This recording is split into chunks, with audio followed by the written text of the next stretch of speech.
Hello guys, welcome to 5th generation Hobby Shop and welcome to another unboxing and testing po. Shoutout po natin Sir Loy RS. So ito po yung inyong unit sir, Crossman Mag Formation po. Brake barrel, bali ito po ay may magazine, caliber 177 up to 1,300 fps. Bali ito po yung kanyang bala. Caliber 177 pellet po. May kasama na siyang isang latang bala. Yan, bali may magazine siya na 12 rounder po ang kasama. Yan, tapos may kasama na rin siyang scope. Ito po ay powered by nitro piston by Crossman. So, buksan na natin. Yan, so sa mga nagtatanong kung ano po yung piston, nitro piston, ito po siya. Yan po yung itsura niyan. Yan. So, yan po yung nagpapagana sa kanya. Hindi na po kailangan dito ng CO2. So, ang gagawin nyo lang, i-break nyo lang yung barrel niya para mag-create siya ng pressure. Yan. Ito yung kanyang magazine, 12 rounder, tapos ito yung mounting. Ito naman po yung scope. Ayan, Sir Loy RS, ito yung kanyang magazine. Sir, pakiingatan lang po yung magazine natin kasi sa ngayon po wala pa po tayong nabibiling magazine na to. Extra mag. Pagka maglo-load kayo ng bala sir, ganito po. Ito po yung pellet, no? Ayan po, meron naman pong indicator kung anong position ng pellet. So, papasok po siya dyan. Tapos, iikot po. Ayan. So, ang ikot niya po ay clockwise. Ayan. Hanggang sa mapuno po yung 12.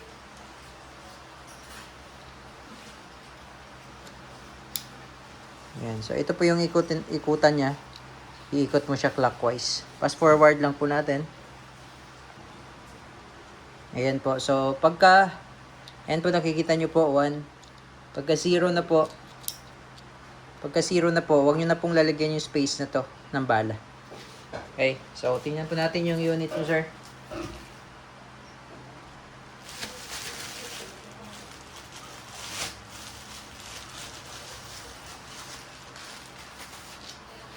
Okay, so ito po yung unit.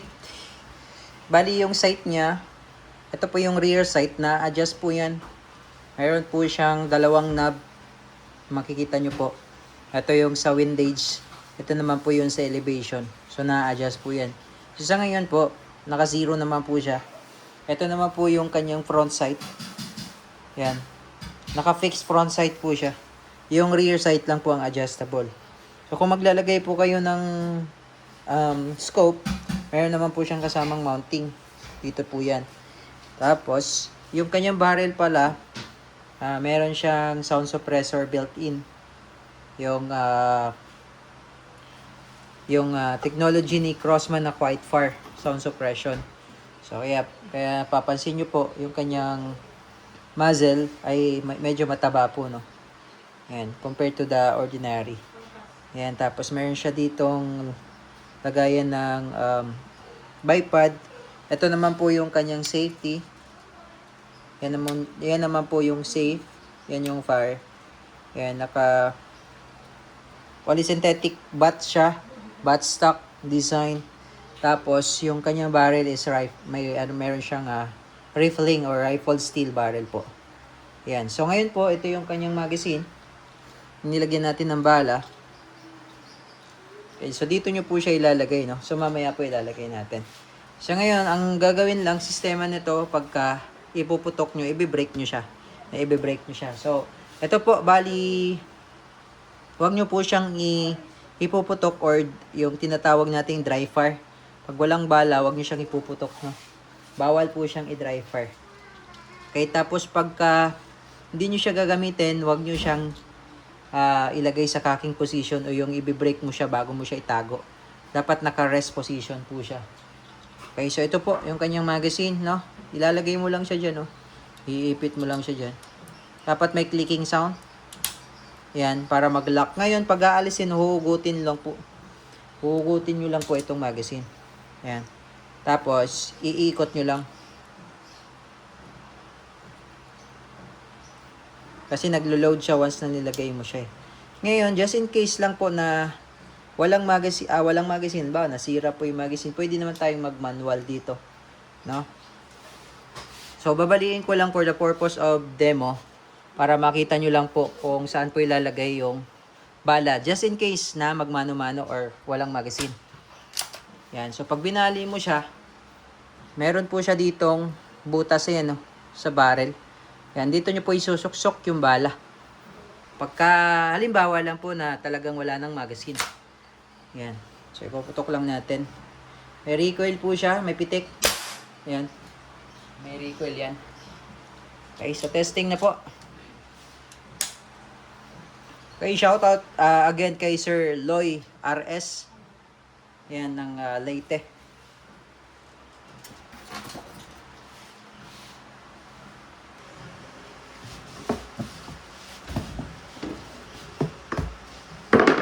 Okay. Firing tayo, sir. So, babaliin lang natin.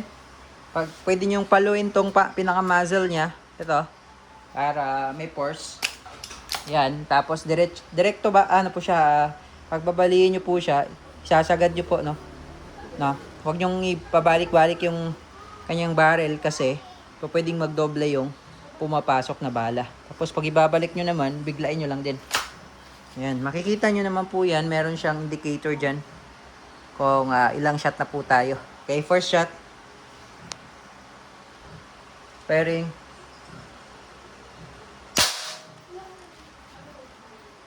Yan. So, bali lang ng bali hanggang sa maubos yung 12. Okay. Firing. Yan. Ayan. So, hindi ko na po ubusin kasi malakas talaga siya. Nasa 1,300 feet per second yung kanilang reading. Di lang natin alam kung anong timbang ng pellet yung kanilang ginamit. Okay, so Crossman mission po. Brake barrels. Shoutout again kay Sir Loy RS. Thank you, sir.